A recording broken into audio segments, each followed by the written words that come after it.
Ladies and gentlemen, today I want to explore a compelling development in the financial world, the convergence of traditional finance or TradFi and decentralized finance or known as DeFi. Is TradFi really the biggest customer of DeFi? What is currently happening and how will this define Web3 in general in the coming years?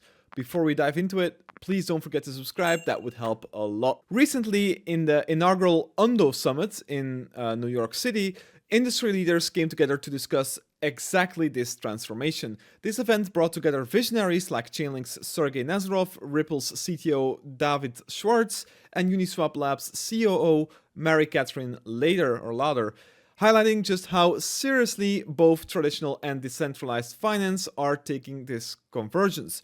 The very existence of this Ondo Summit, focusing on bridging these two DeFi and TradFi worlds, shows how far we've come. We also got a very good taste of this convergence during Chainlink SmartCon last year at the end of October. Let's start with a powerful observation from Chainlink's co-founder Sergey Nazarov at this Ondo Summit. There are two things that are true that aren't, fully clear yet.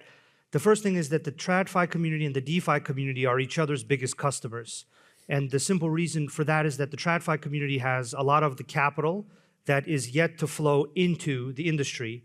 And the flow of new capital, it was what defines the growth of our industry, right? Net inflow of capital is what defines the growth of the crypto blockchain industry. This is a fundamental insight into where this entire financial industry is heading. For years, we've seen traditional finance and decentralized finance as competing forces, but that narrative is definitely rapidly changing. The real story isn't really about disruption anymore, it's shifting towards collaboration. I know there's still a lot of die-hard believers who do think that these so-called outdated financial systems will be replaced by Web3 alternatives, but I personally believe that that will be super difficult to pull off and will probably never happen. So the other alternative to this is, in my eyes, the better one is collaboration. And at the center of this all is something called tokenized real-world assets, or RWA. Think about it, where does most of the world's wealth currently reside? It's with asset managers, sovereign wealth funds, and banks.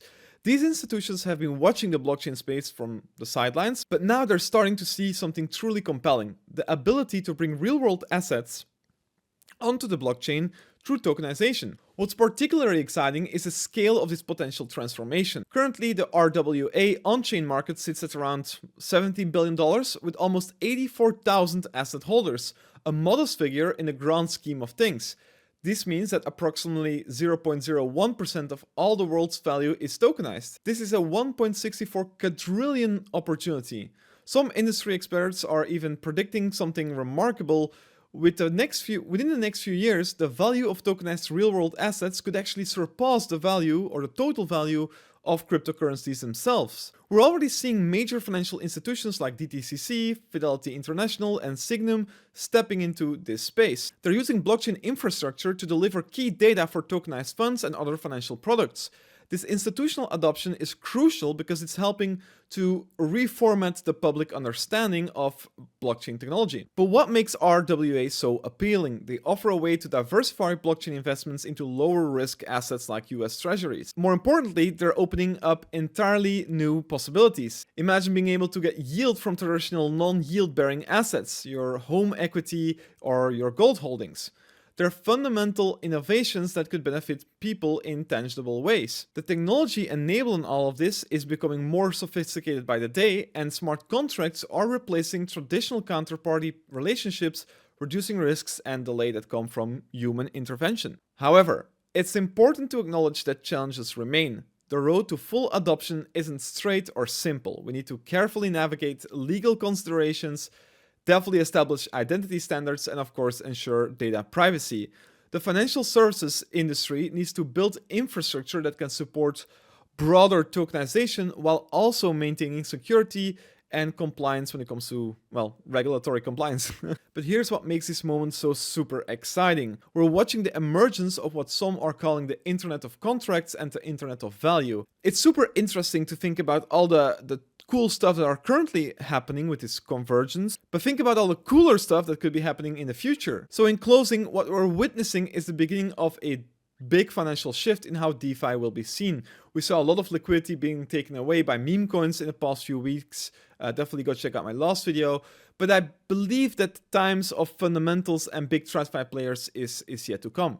And of course, the future won't be defined by the competition between traditional and decentralized finance, but by the collaboration and the convergence of these two. And as we saw at the Ondo Summit, the industry leading voices are already working together to make this future a reality. I'm super bullish on all these projects that are working on this, like Ondo and Chainlink and so many others. Aave is also a big one. So yeah, do with this information what you want. I'll definitely be keeping an eye on it and keep you guys updated on this YouTube channel. So again, please subscribe.